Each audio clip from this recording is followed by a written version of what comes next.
going over my physical health with myself as if I were one of my clients. Now, when I dive into the 5 pillars of health with my clients, I have one rule, and that rule is that they need to be completely honest with themselves, because lying to me is not going to get them anywhere.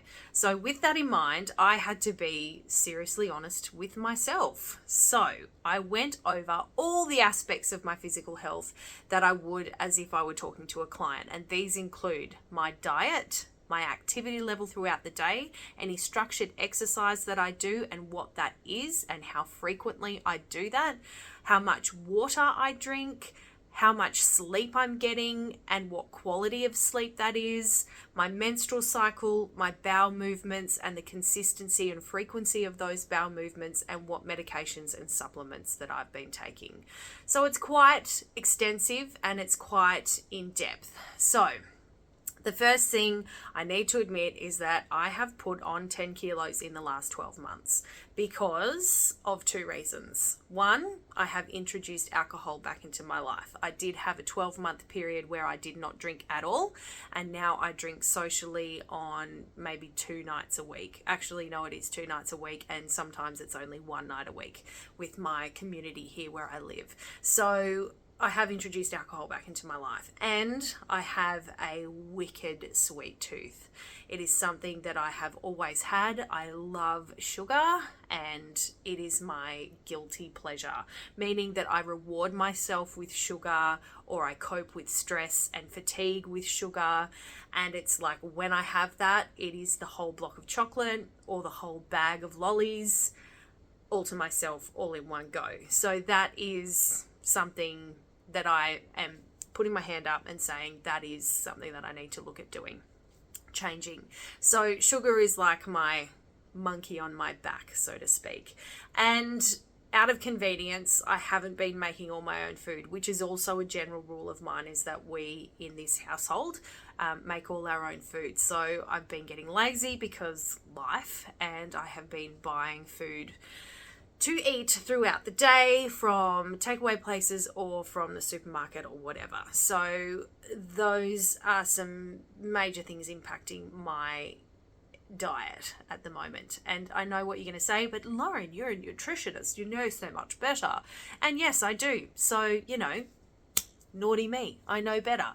But I'm only human and we all fuck up sometimes. So one thing I need to do is address my diet, which I'll go over in a separate reel because, again, it's extensive. Another thing is my sleep. So there was a stage there when I was extremely stressed out with work and study and having 4 kids and just life in general. So I was not sleeping very well and I was extremely anxious and I was not sleeping. I was stressing about work, I was stressing about kids, I was stressing about study, and I just would not sleep very well at all.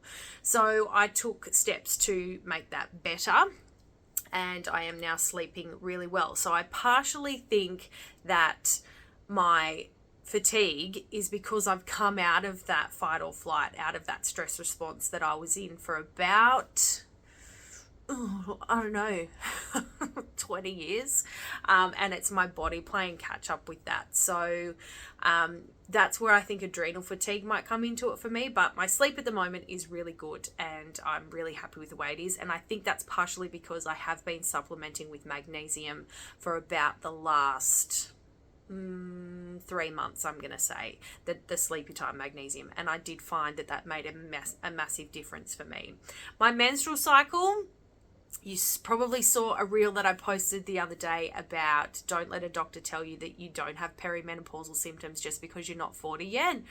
I started experiencing perimenopausal symptoms at 38 and it can happen due to a lot of things. So I was very stressed out. I have 4 children. I have had a wild ride of the last 10 years, and so I feel like my increased cortisol levels have definitely brought on those symptoms earlier for me.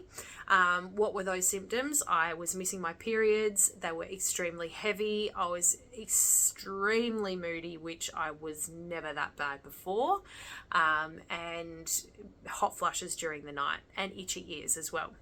So once I started missing my periods and the hot sweats started, I was like, right, this is perimenopause. So I went on the contraceptive pill to help with those symptoms. That is not an option for everybody, but it certainly was an option for me, and it absolutely did help. The hot flashes stopped, my periods became regular again, and I still get the occasional itchy ears, but I don't know if that's because I get really bad hay fever as well. So that's kind of like a blurry line for me. But my cycle is good. Now, there are many hormonal treatments that women go on for contraception or to help with perimenopausal symptoms, the Mirena being one of them, or a hormone ring being another one, or of course the contraceptive pill.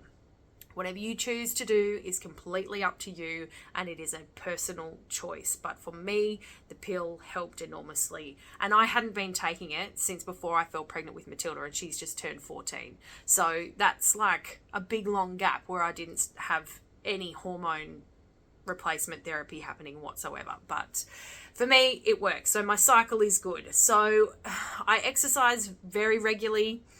It's a little bit more sporadic these days because I have been so tired, and I have been allowing myself to rest, which is something that I've also had to work on because I have this Protestant guilt of having to work to be rewarded, and if you don't work hard enough, then you're not good enough type of mentality. So I've sort of worked myself into the ground.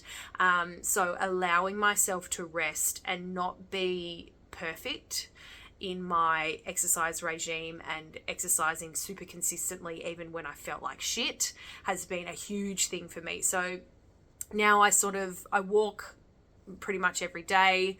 I also run when I feel like I have the energy, and those people who know me know I'm a big advocate of resistance training. I'm all about women doing strength training because it is so important for our bone health, and it is so important as we get older for our longevity and for us being able to take care of ourselves into our older years. So I consistently strength train and have done since Matilda was about, I want to say 4 months old, 5 months old. So I'm a big supporter of resistance training and strength training for women. So I do that as often as I can.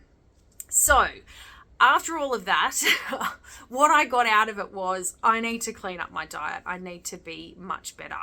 As I said, another real video with me going through what I'm going to do with that. And I need to allow myself to have more rest, which is really difficult to do when you've been programmed to go, go, go all the time. So I'm working on those things, and that, in a nutshell, is my physical health. If you have any questions or you would like me to go over your 5 pillars of health, please reach out to me. I am currently taking clients. If not, then just come on this journey with me, vibe it out, see how you feel. You might want to, catch up with me later, see if it works. I'm the test dummy. But if you are curious, do reach out to me, either in my DMs or you can send me a message, whatever, on the Facebooks. I am currently taking clients. So, yeah, that's it. Stay on the ride. I'm going to go over what did I just do? Physical health. I'm going to go over my mental health next because the last 12 months in particular have been a doozy. The last 10 years have been pretty full on, but the last 12 months in particular have been a real doozy for me. So I'm going to go over my mental health in my next video. If you made it this far, congratulations and thanks for sticking around.